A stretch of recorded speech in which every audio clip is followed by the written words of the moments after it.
السلام علیکم ورحمۃ اللہ۔ اسلامی عقیدہ کتاب و سنت کی روشنی میں سبق نمبر 12 پاکستان سے شرک اصغر کسے کہتے ہیں؟ شرک اصغر ریاکاری اور نمائش کا نام ہے۔ اعوذ باللہ من الشیطان الرجیم۔ فمن کان یرجو لقاء ربہ فلیعمل عملا صالحا ولا یشرک بعبادۃ ربہ احدا۔ بس جو کوئی اپنے رب کی ملاقات کی امید رکھتا ہو تو وہ نیک عمل کرے اور اپنے رب کی عبادت میں کسی کو شریک نہ کرے۔ پیارے نبی صلی اللہ علیہ وسلم کا فرمان ہے، ان اخوف ما اخاف علیکم الشرک الاصغر۔ قالوا وما الشرک الاصغر یا رسول اللہ صلی اللہ علیہ وسلم؟ قال الریا۔ مسند احمد معجم الکبیر للطبرانی۔ بلا شبہ تمہارے بارے میں مجھے سب سے زیادہ ڈر شرک اصغر کا ہے۔ پوچھا گیا کہ یا رسول اللہ صلی اللہ علیہ وسلم شرک اصغر کیا ہے؟ آپ نے فرمایا دکھلاوا، ریاکاری شرک اصغر ہے۔ یہ بھی شرک اصغر ہے کہ آدمی یوں کہے اگر اللہ اور فلاں شخص نہ ہوتا تو یوں ہو جاتا، اگر اللہ یا فلاں شخص نہ ہوتا تو یوں ہو جاتا، یا یہ کہے کہ جو اللہ چاہے اور جو آپ چاہیں۔ حدیث نبوی صلی اللہ علیہ وسلم ہے، لا تقولوا ما شاء اللہ وشاء فلان ولکن قولوا ما شاء اللہ ثم شاء فلان۔ سنن ابی داؤد۔ یوں نہ کہو کہ جو اللہ چاہے اور فلاں چاہے، بلکہ یوں کہو کہ جو اللہ چاہے پھر جو فلاں چاہے۔ غیر اللہ کی قسم اٹھانا حرام ہے۔ اعوذ باللہ من الشیطان الرجیم۔ قل بلا وربی لتبعثن۔ آپ کہہ دیجئے کیوں نہیں، میرے رب کی قسم تم ضرور اٹھائے جاؤ گے، یعنی قسم اللہ کے نام کی ہونی چاہیے۔ اور پیارے نبی صلی اللہ علیہ وسلم فرماتے ہیں، من حلف بغیر اللہ فقد اشرک۔ جس نے غیر اللہ کی قسم کھائی اس نے شرک کیا۔ ابو داؤد۔ اسی طرح فرمان نبی صلی اللہ علیہ وسلم ہے، من کان حالفا فلیحلف باللہ او لیصمت۔ صحیح بخاری۔ جس نے قسم اٹھانی ہے وہ صرف اللہ کے نام کی قسم اٹھائے یا پھر خاموش رہے۔ وسیلہ پکڑنا اور شفا طلب کرنا۔ سوال، ہم اللہ کی طرف کس چیز کا وسیلہ پکڑیں؟ جواب، وسیلہ دو طرح کا ہوتا ہے، ایک وسیلہ جائز اور دوسرا ممنوع حرام۔ وسیلہ جائز اللہ رب العالمین کے نام اور اس کی صفات کا وسیلہ دے کر اللہ سے دعا کرنا یا اپنے نیک اعمال کو بطور وسیلہ پیش کرنا۔ ارشاد ربانی ہے، وَلِلَّهِ الْأَسْمَاءُ الْحُسْنَى فَادْعُوهُ بِهَا۔ اور اللہ ہی کے لیے سب سے اچھے نام ہیں، لہذا اسے ان ناموں سے پکارو۔ فرمان باری تعالی ہے، یا ایھا الذین آمنوا اتقوا اللہ وابتغوا الیہ الوسیلہ۔ اے ایمان والو، اللہ سے ڈر جاؤ اور اس کی طرف وسیلہ تلاش کرو۔ امام ابن کثیر قتادہ رحمہ اللہ سے وسیلہ کی تفسیر نقل کرتے ہیں کہ اللہ تعالیٰ کی اطاعت اور اس کے پسندیدہ عمل کے ذریعے اس کا قرب حاصل کرو۔ اور پیارے نبی صلی اللہ علیہ وسلم نے ان الفاظ کے ساتھ دعا کی، اسألک بکل اسم ہوا لک۔ مسند احمد۔ اے اللہ، میں تجھ سے تیرے ہر نام کے وسیلے سے سوال کرتا ہوں۔ اسی طرح نبی صلی اللہ علیہ وسلم نے اس صحابی کو جس نے جنت میں آپ کا پڑوس مانگا تھا فرمایا تھا، فَإِنِّي عَلَى نَفْسِكَ بِكَثْرَةِ السُّجُودِ۔ صحیح مسلم۔ تم اپنے اس مطلب کے لیے، یعنی جنت میں میرا پڑوس چاہنے کے لیے تمہیں چاہیے کثرت سجود سے میری مدد کرو، یعنی نماز اور عمل صالح یہ وہ عمل ہیں کہ ان کو بندہ وسیلہ بنا کر اللہ اور اس کے رسول کا قرب حاصل کر سکتا ہے۔ اسی طرح صحیح بخاری ہی کی ایک روایت جس میں غار والوں کا قصہ بیان ہوا۔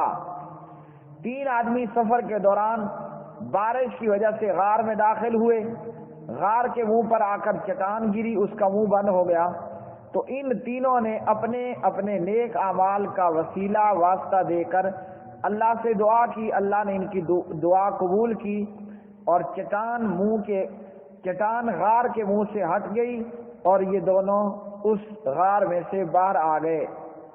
اسی طرح رسول اللہ صلی اللہ علیہ وسلم سے ہم اپنی محبت کو بھی بطور وسیلہ استعمال کر سکتے ہیں کہ یا اللہ میں تیرے نبی سے محبت کرتا ہوں، میں صدیق سے محبت کرتا ہوں، فاروق سے، عثمان سے، علی سے، معاویہ سے، ابو سفیان سے، یزید ابن معاویہ سے، عائشہ سے، حفصہ سے، فاطمہ سے، اہل بیت سے، صحابہ سے رضوان اللہ علیہم اجمعین میں محبت کرتا ہوں، اور اے اللہ میرے اس نیک عمل کا وسیلہ ہے۔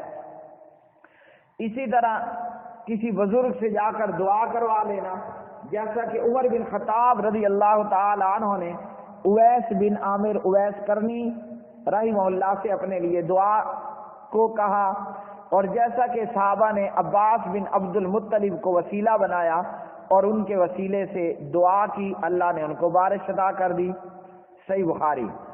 ممنوع وسیلہ، حرام وسیلہ، فوت شدگان کو پکارنا، جیسے نبی صلی اللہ علیہ وسلم کو، علی کو رضی اللہ عنہ اور عبد القادر جیلانی کو رحمہ اللہ، فوت شدگان کو پکارنا یا ان مرے ہوئےوں کو حاجت روا خیال کر کے انہیں پکارنا کہ وہ ہماری حاجت پوری کر دیں گے یا کرا دیں گے، جیسا کہ آج ہو رہا ہے، تو یہ شرک اکبر ہے۔ فرمانے باری تعالی ہے وَلَا تَدْعُ مِن دُونِ اللَّهِ مَا لَا يَنْفَعُكَ وَلَا يَضُرُّكَ فَإِنْ فَعَلْتَ فَإِنَّكَ إِذًا مِنَ الظَّالِمِينَ، اور اللہ کو چھوڑ کر اسے مت پکارو جو تجھے نہ فائدہ دے سکتا ہے اور نہ نقصان، اگر تو نے ایسا کیا تو یقیناً اس وقت ظالموں یعنی مشرکوں میں سے ہوگا۔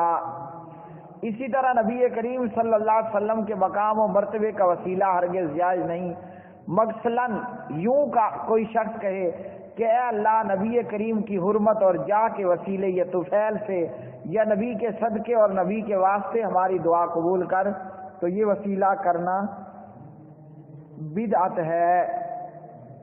اور اگر نبی کا، علی کا اور جیلانی کا وسیلہ یہ سمجھ کر دیا جائے کہ یہ اللہ سے بزور بازو کچھ کروا لیں گے، یا یہ سنتے ہیں جیسے اہل بدعت کا عقیدہ ہے اور یہ زندہ ہیں اور آتے ہیں اور پہنچتے ہیں، تو پھر ایسا وسیلہ بدعت کے ساتھ شرک بھی ہے، کیونکہ صحابہ کرام رضوان اللہ علیہم اجمعین نے ایسا نہیں کیا۔ حضرت عمر نے بارش کے موقع پر، استسقاء کے موقع پر بارش کے لیے دعا کے وقت پیارے نبی کی وفات کے بعد پیارے نبی کا وسیلہ نہیں پکڑا، بلکہ پیارے نبی کے چچا عباس کو اللہ کے حضور پیش کر کے ان سے بارش کی دعا کرائی۔ عباس نے دعا کی اور اللہ نے بارش برسا دی۔ جیسا کہ بیان ہوا، وسیلہ انسان کو بعض دفعہ شرک تک پہنچا دیتا ہے۔ یہ اس وقت ہوتا ہے جب انسان کا عقیدہ یہ ہو کہ اللہ تعالیٰ بھی دنیا کے حاکم اور امیر کی طرح کسی بشر کے واسطے اور وسیلے کا محتاج ہے، تو اس صورت میں اس نے خالق کو مخلوق سے تشبیہ دی۔ اسی طرح شفاعت، تو اللہ رب العالمین فرماتے ہیں قُل لِلَّهِ الشَّفَاعَةُ جَمِيعًا، کہو ساری شفاعت اللہ ہی کے اختیار میں ہے۔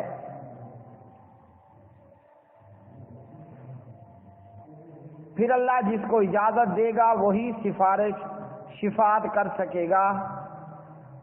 صحیح مسلم، نبی صلی اللہ علیہ وسلم فرماتے ہیں بے شک میں قیامت کے دن اپنی امت کی سفارش کے لیے اپنی دعا کو میں نے محفوظ کر رکھا ہے۔ جو میرا امتی اس حال میں فوت نہ ہوا کہ وہ میرے ساتھ شرک کرنے والا تھا تو میں اس کی سفارش کروں گا، یعنی جو توحید پر مرا اور شرک کر کے مرنے والا نہ ہوا۔ کیا ہم زندہ لوگوں میں سے کسی کے ہاں سفارش کرنے کا مطالبہ کر سکتے ہیں؟ جی، دنیاوی امور میں زندوں سے سفارش کا مطالبہ کر سکتے ہیں۔ من یشفع شفاعۃ حسنۃ یکن لہ نصیب منہا ومن یشفع شفاعۃ سیئۃ یکن لہ کفل منہا۔ جو بھلائی کی سفارش کرے گا وہ اس میں سے حصہ پائے گا، اور جو برائی کی سفارش کرے گا وہ برائی میں سے حصہ پائے گا۔ تو قرآن پاک کی آیت سے معلوم ہوا اچھے کام کی سفارش کرنا درست ہے۔ اور پیارے نبی صلی اللہ علیہ وسلم سے امیر المومنین معاویہ بن ابی سفیان رضی اللہ عنہ روایت کرتے ہیں، نبی صلی اللہ علیہ وسلم نے فرمایا سفارش کیا کرو تمہیں اجر دیا جائے گا۔ ابو داؤد۔ کیا ہم نبی صلی اللہ علیہ وسلم کی تعریف میں مبالغہ کر سکتے ہیں؟ جی نہیں، مبالغہ اور غلو نہیں کرنا۔ ارشاد ربانی ہے قل انما انا بشر مثلکم یوحی الی انما الہکم الہ واحد۔ اے نبی آپ کہہ دیجئے یقیناً میں تو تمہاری طرح ایک بشر ہی ہوں، میری طرف وحی کی جاتی ہے، بلا شبہ تمہارا معبود برحق صرف ایک ہی ہے۔ اور پیارے نبی صلی اللہ علیہ وسلم فرماتے ہیں لا تطرونی کما اطرت النصارى ابن مریم فانما انا عبدہ فقولوا عبد اللہ ورسولہ۔ صحیح بخاری۔ مجھے حد سے مت بڑھاؤ جیسے یہودیوں اور عیسائیوں نے ابن مریم کو اور جناب عزیر کو حد سے بڑھایا۔ نبی صلی اللہ علیہ وسلم اس حدیث میں فرماتے ہیں مجھے حد سے مت بڑھاؤ جیسے عیسائیوں نے ابن مریم کو حد سے بڑھا دیا، میں تو صرف اللہ کا بندہ ہوں، لہذا تم مجھے اللہ کا بندہ اور اس کا رسول کہا کرو۔ تو پیارے نبی صلی اللہ علیہ وسلم نے اپنی ذات کے متعلق غلو کرنے سے منع کیا، جبکہ بریلویوں، دیوبندیوں اور دیگر لوگوں نے نبی صلی اللہ علیہ وسلم کی ذات میں محبت میں غلو کیا اور آپ صلی اللہ علیہ وسلم کو کہیں سے کہیں پہنچا دیا جو کہ آپ کا مقام اور رتبہ نہیں تھا۔ مثال عرض کیے دیتا ہوں، باقی مختلف جوابات میں بیان کر چکا۔ بریلویوں کا غلو یہ ہے کہ اللہ کے رسول محمد صلی اللہ علیہ وسلم بشر نہیں ہیں، رجل آدمی نہیں ہے، بلکہ نور ہیں اور نور من نور اللہ ہیں۔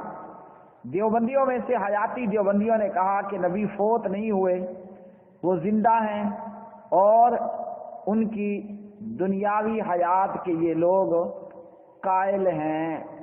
تو یہ پیارے نبی صلی اللہ علیہ وسلم کی ذات میں غلو۔ دیوبندیوں نے کیوں کہا کہ نبی زندہ ہے؟ کہا نبی سے پہلے جو درجے والے ہیں وہ ہیں جن کا درجہ نبی سے کم تر ہے، جو درجے میں نبی سے چھوٹے ہیں، مثال کے طور پر شہداء، صالحین، وہ لوگ، ان کے متعلق اللہ نے فرمایا کہ شہداء کو مردہ مت کہو۔ تو شہید جس کا درجہ نبی سے کم ہے وہ زندہ ہے، تو نبی کیوں نہیں زندہ؟ جبکہ شہداء کی زندگی برزخی زندگی ہے، دنیاوی زندگی نہیں۔ ان کی بیویاں ان کے شہید ہونے پر بیوہ ہوتی ہیں، ان کا مال تقسیم کیا جاتا ہے، عدت گزار کر ان کی بیویاں نکاح کرتی ہیں۔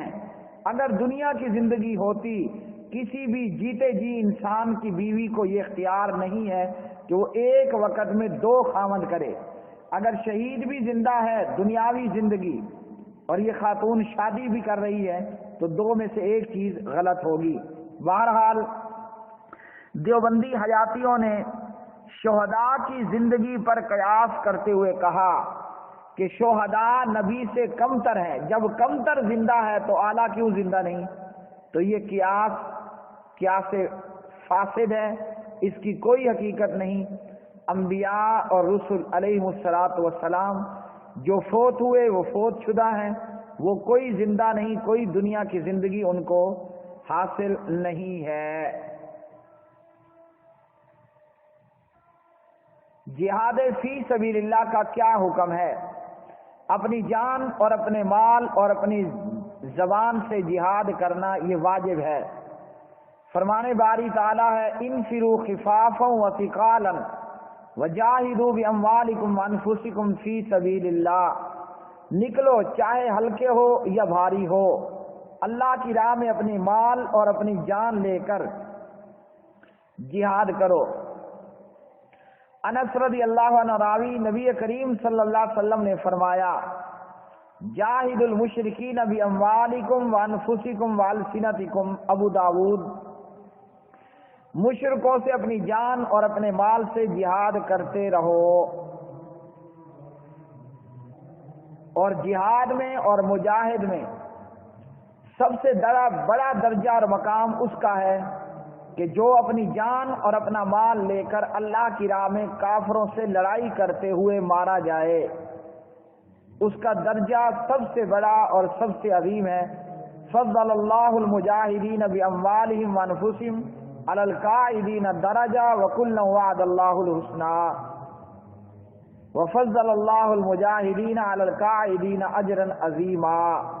جان مال سے جہاد کرنے والے مومنوں کا درجہ بڑا ہے اور سبھی مومنوں کے لیے اچھا وعدہ ہے، اور اللہ نے مجاہدوں کو بیٹھے رہ جانے والے مومنوں پر فضیلت عطا کی ہے۔ کتاب و سنت پر عمل۔ اللہ رب العالمین نے قرآن کریم کس لیے نازل فرمایا؟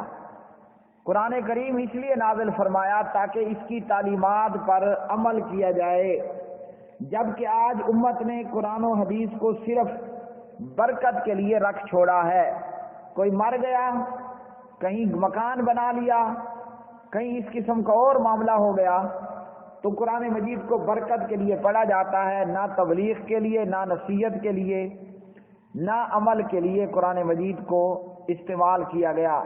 الا من رحم ربی اتبعوا ما انزل الیکم من ربکم، لوگوں جو کچھ تمہارے رب کی طرف سے تم پر نازل کیا گیا ہے اس کی پیروی کرو۔ پیارے نبی صلی اللہ علیہ وسلم فرماتے ہیں تعلموا القرآن فَإِذَا عَلِمْتُمُوهُ فَلَا تَغْلُوا فِيهِ وَلَا تَجْفُوا عَنْهُ وَلَا تَأْكُلُوا بِهِ، مسند احمد۔ قرآن سیکھو، جب اسے سیکھ لو تو اس میں زیادتی نہ کرو، اس سے اعراض منہ نہ پھیرو، بلکہ اس پر عمل کرو اور اس کو ذریعہ معاش مت بناؤ۔ اس حدیث کا کیا مطلب؟ ذریعہ معاش بنانے کا مطلب یہ ہے کہ اپنی طرف سے قیمت قرآن پڑھنے کی مخصوص نہ کرو، اگر کوئی دے دے تو اس کو لے لینا چاہیے۔ اس کے دلائل بھی صحیح بخاری میں پیارے نبی فرماتے ہیں اِنَّ حَقَّ مَا أَخَذْتُمْ عَلَيْهِ أَجْرًا کتاب اللہ، سب سے زیادہ چیز جس پر اجرت لینا حق ہے وہ ہے کتاب اللہ۔ صحابہ کرام نے سردار کو دم رکھا اور اس پر بکریاں لی، اسی طرح اللہ کے رسول صلی اللہ علیہ وسلم نے قرآن مجید کی چند صورتوں کو حق مہر بنا کر اپنے صحابی کا نکاح کر دیا اور حق مہر ٹھہرایا کہ دلہا یہ چند صورتیں جو اس کو یاد ہیں دلہن کو سکھا دے گا اور یوں دلہن کا حق مہر ادا ہو جائے گا۔ صحیح حدیث پر عمل کرنے کا کیا حکم؟ صحیح حدیث پر عمل کرنا واجب ہے۔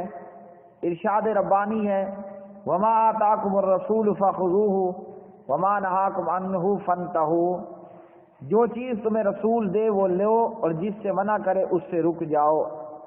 پیارے نبی صلی اللہ علیہ وسلم فرماتے ہیں علیکم بسنتی و سنت الخلفاء الراشدین المہدیین فتمسکوا بہا، میرے طریقے کو لازم پکڑ لو اور ہدایت یافتہ میرے خلفاء راشدین کے طریقے کو لازم پکڑو اور مضبوطی سے تھام لو۔ ابو داود مسند احمد۔ کیا ہم صرف قرآن مجید کو لے کر حدیث سے بے پرواہ ہو سکتے ہیں؟ اور کیا صحیح حدیث قرآن مجید کے خلاف ہو سکتی ہے؟ ہرگز نہیں۔ نہ ہم حدیث کو چھوڑ کر بے پرواہ ہو سکتے ہیں، یعنی صرف قرآن ہمیں کافی نہیں ہے، ضروری ہے کہ قرآن پاک کے ساتھ حدیث صحیح پر عمل کرنا، اور کوئی صحیح حدیث قرآن مجید کے خلاف نہیں۔ ارشاد ربانی ہے وَأَنزَلْنَا إِلَيْكَ الذِّكْرَ لِتُبَيِّنَ لِلنَّاسِ مَا نُزِّلَ إِلَيْهِمْ، اور ہم نے آپ کی طرف یہ ذکر قرآن مجید نازل کیا تاکہ آپ لوگوں کو اس قرآن کی تشریح بیان کریں جو ان کی طرف اتارا گیا، یعنی قرآن مجید اللہ نے اتارا اور اس کی تشریح کیا ہوگی؟ وہ پیارے نبی صلی اللہ علیہ وسلم کی حدیث ہوگی۔ حدیث نبوی ہے الا انی اوتیت القرآن ومثلہ معہ، مسند احمد، سنن نبی داؤد، خبردار بے شک مجھے قرآن دیا گیا اور اس کے ساتھ اس جیسی حدیث بھی۔ کیا ہم اللہ اور اس کے رسول کی بات پر کسی کی بات کو مقدم کر سکتے ہیں؟ یعنی اللہ رسول کی بات پیچھے کر دیں اور کسی اور کی بات کو آگے کر دیں، کیا ایسا ہو سکتا ہے؟ ہرگز نہیں۔ ارشاد ربانی ہے یا ایھا الذین آمنوا لا تقدموا بین یدی اللہ ورسولہ، ایمان والو اللہ اور اس کے رسول کے آگے پیش قدمی مت کرو۔ حدیث نبوی صلی اللہ علیہ وسلم ہے لا طاعۃ لمخلوق فی معصیۃ الخالق، المعجم الکبیر للطبرانی، اللہ کی نافرمانی میں کسی مخلوق کی بات ماننا جائز نہیں ہے۔ عبداللہ بن عباس رضی اللہ عنہ فرماتے ہیں اخشا ان تنزل علیکم حجارۃ من السماء اقول لکم قال رسول اللہ صلی اللہ علیہ وسلم وتقولون قال ابو بکر وعمر،